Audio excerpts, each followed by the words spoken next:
What's up, fight fans? Welcome back to Casuals. I'm Alec. To my right is co-host Carlos, and in this video, we're doing a quick recap of UFC 263 main card, Adesanya versus Vettori 2. Let's get into it. All right, first off, before we recap the fights, I want to grade the card as a whole.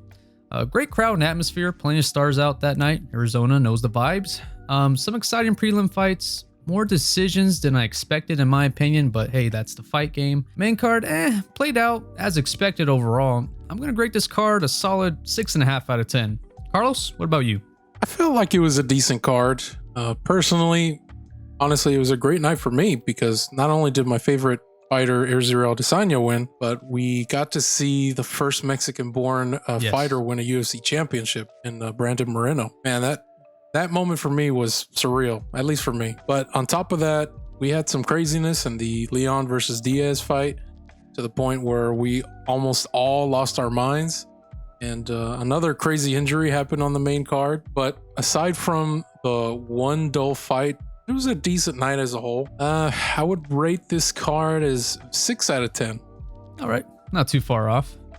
So, in the first fight, we had Jamal Hill, undefeated prospect, go up against Paul Craig, the well-experienced vet. Wow, I think we all knew Craig's game plan coming into this match was the ground game. He wanted to out-wrestle Hill, deliver some of that ground and pound. He just reminded all of us how elite his submission game is. My goodness. It happened so fast. He caught Hill's left arm in the first, going for a submission attempt, and basically popped it out and dislocated it.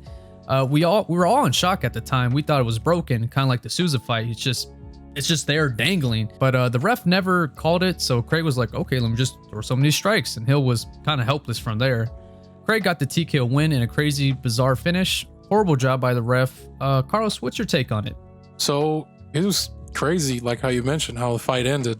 But look, I picked Jamal Hill, who was the streaking star, who I thought could have had a signature performance in front of a live crowd to boost himself up in the rankings. But what happened? Instead, he gets into the clinch with Craig, and Craig having, or as John Anik said, Craig, oh God. Having the advantage on the ground, his best pathway, obviously, to victory was through his jiu-jitsu. Early on in the fight, tries to work down to a takedown, but he actually tricks Jamal Hill into falling into his guard. You know, I would imagine for Hill, in the moment, he thought being on top of Craig was a huge boost, but at that moment, you have to recognize your strengths and your opponent's strengths and use that fighter IQ to break away from his guard. But as we know, that didn't happen. Craig got Hill's right arm tied up and eventually got him into an armbar. But Hill actually gets free. But rather than using that to break away, Hill makes his biggest mistake of the night and stays in Craig's guard. He eventually gets caught in a nasty armbar, and that results in, as we know now, as his arm dislocating. But at the time, it looked like it was straight up broken. It was nasty. And wow, that ref, what are you doing, dude? Wow. He's right there, and yeah, and he sees the arm flopping around like a fish and just looks lost. Like the ref was like thinking about his grocery list or something. I don't know. After Craig batters Hill with some elbows, finally the ref comes to and stops the fight. I still think Hill is the better fighter though, or at least has the higher ceiling for me. I'm sure once he reviews the film, he'll clean up that part of his game and improve his fighter IQ.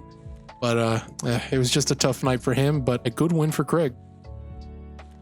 I agree, and Craig was ranked number 15 coming into this fight. Moving forward, I would like to see Craig take on Ryan Spann. He's ranked number 11 in the light heavyweight division.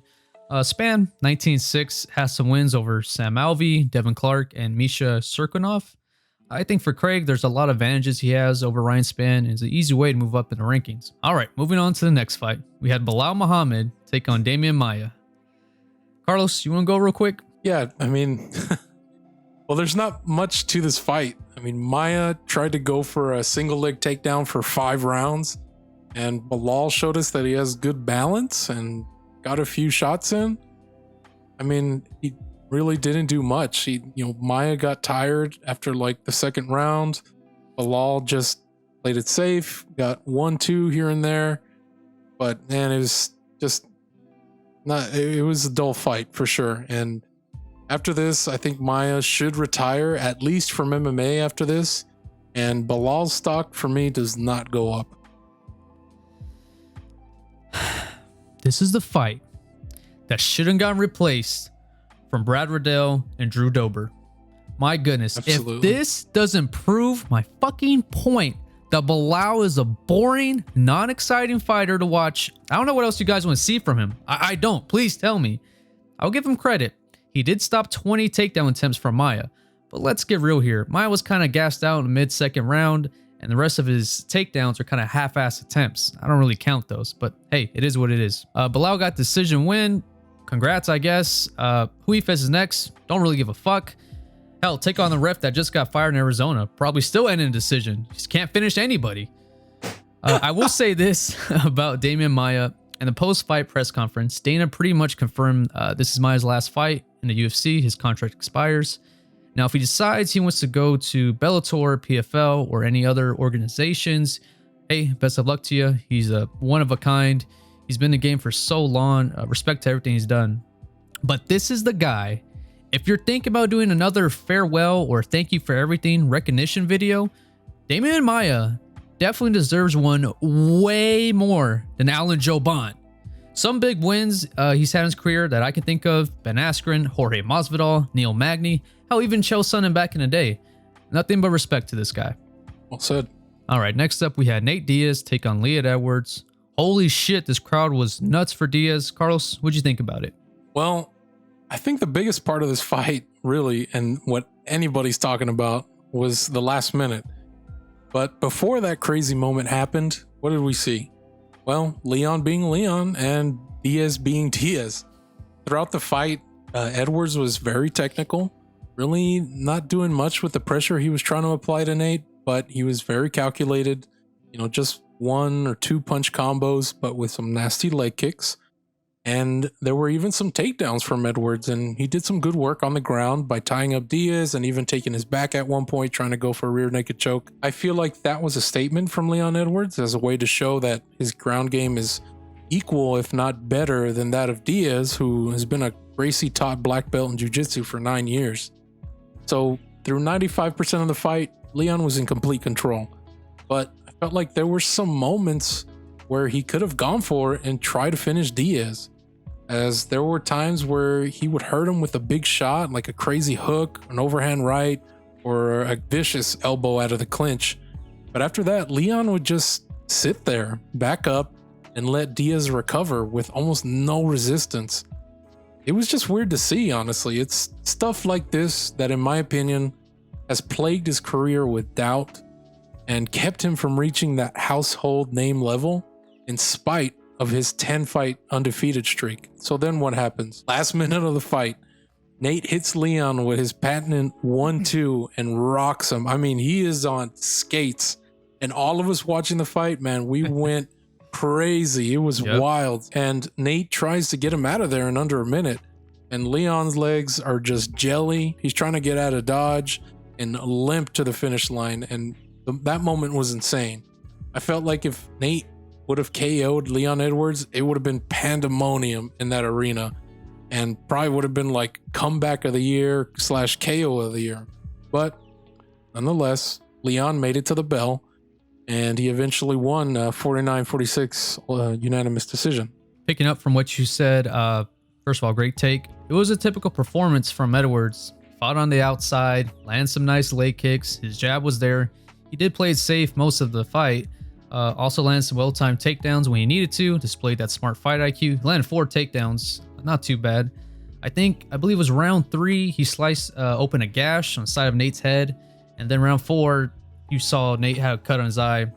He really started leaking blood. And that's when even Joe Rogan, Paul Felder chimed in. Was like, yeah, now we got a Diaz fight here.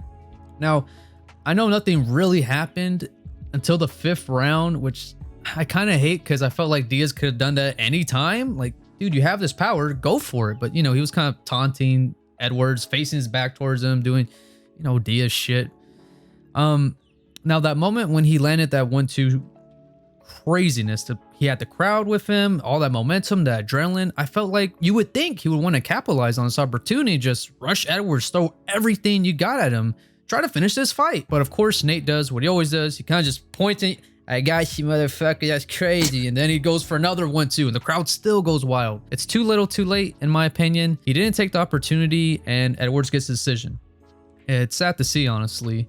As far as Edwards, his next fight, I still don't think he deserves a title shot, but he's probably going to wait out for Usman. But that's depending if Usman takes on Colby Covington.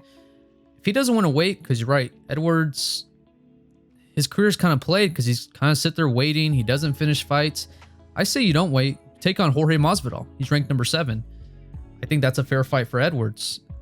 As far as Diaz, plenty of fucking options. He can go if Leon doesn't want to fight Masvidal. Diaz can possibly do a rematch for Masvidal, ranked number 7. You also have ranked number 5, Vicente Luque. I think with Nate's fast pace, high level pressure, that'd be a fun matchup to see. Or if you want to start from the bottom, work your way up in the rankings, number 13, Santiago Ponzinibbio. We just saw his last performance, absolutely fucking crazy. You throw Diaz into that mix, I guarantee you the fans would want to see that fight. Make it 5 rounds. Again. Make it 6. Fuck it, Dana. Yeah, just to go off your point as far as Edwards and a title shot. Before this fight, you know, after Usman beat Masvidal, you know, the big question was, okay, who's next? And I would say the majority of the consensus was, okay, it's probably Colby. But, you know, a lot of people were like, well, Usman has defended his belt like about 3 times since Colby's fought once against, you know, washed up Tyron Woodley. Does he really deserve it? Or, you know, do we wait until Edwards versus Diaz? You know, there was this buzz around Edwards. Like I said, you know, he had a big undefeated streak. And after this fight, I mean, that just tells me that, the fact that he really didn't go after it, the fact that he got tagged and almost taken out of there by Nate Diaz, he should probably take another fight. He probably will get the title shot next. After the Colby fight, that Dana absolutely made it clear. Colby is next, no matter what. But I don't know, man. I know his striking is very technical. It's very crisp. But you go in there fighting like that, and you receive the same strike from Usman, you're going out.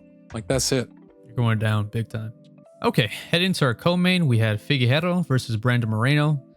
Now, Mr. God of War needs to regroup with his coaches and team because that title fight rematch, I don't know what to say. I'm speechless. It's almost like that wasn't Figgy fighting at all.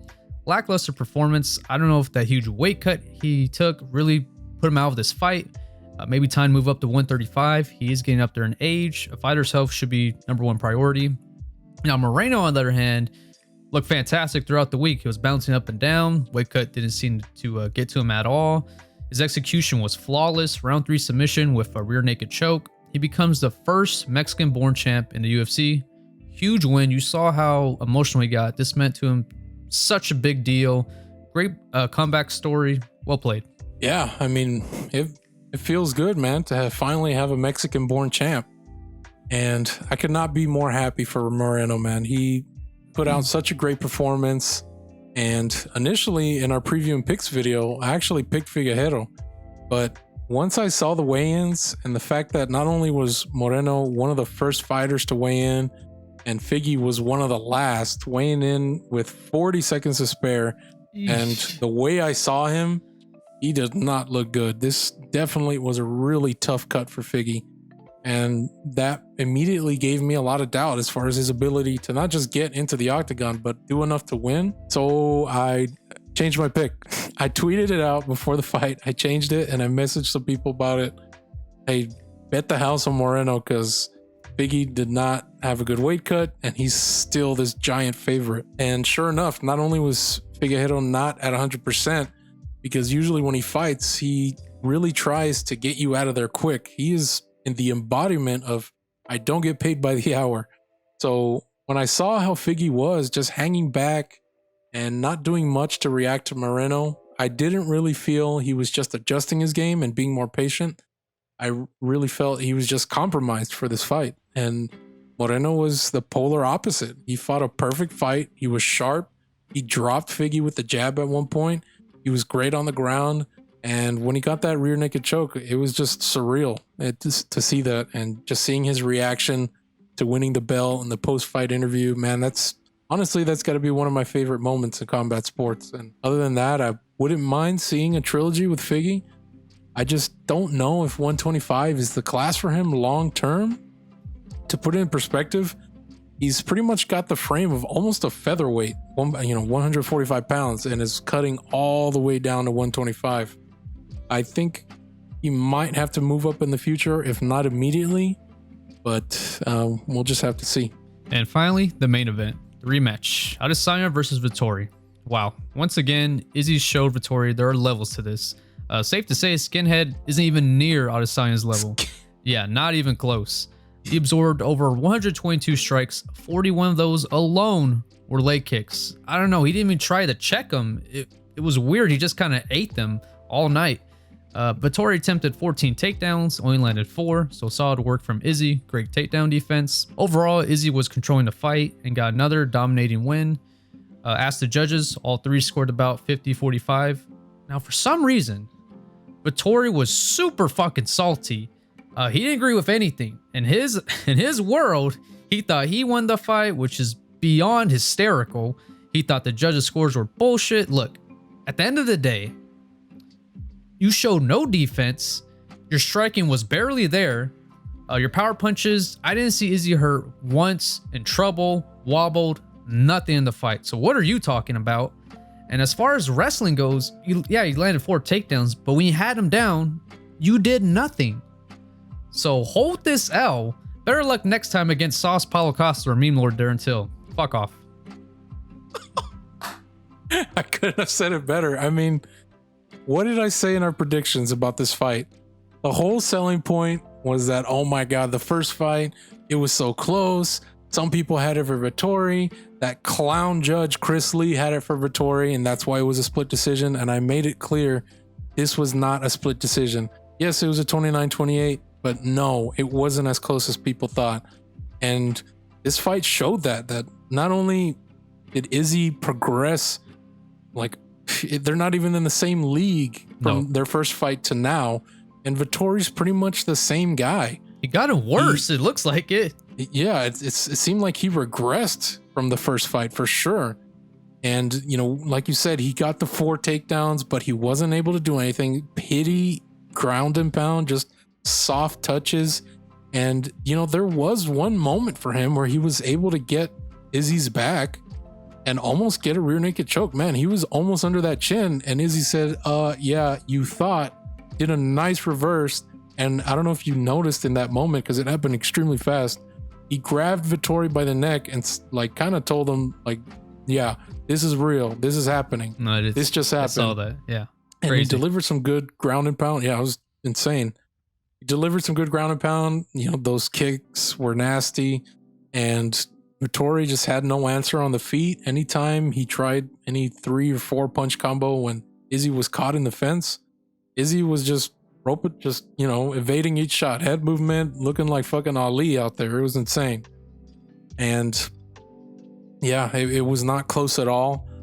And I mean, credit to Vettori's toughness, I guess, because he ate all those leg kicks. That's pretty much the brightest moment for him. Good poker face. When he got tagged, he didn't really get hurt that much. I mean, at the same time, I did feel like Izzy did play it safe. He played it very technical. He was really just, okay, let me just get this win. And yeah, it was a good performance by him at the end of the day. And I don't know what else to say about Vettori as far as where he can progress from here.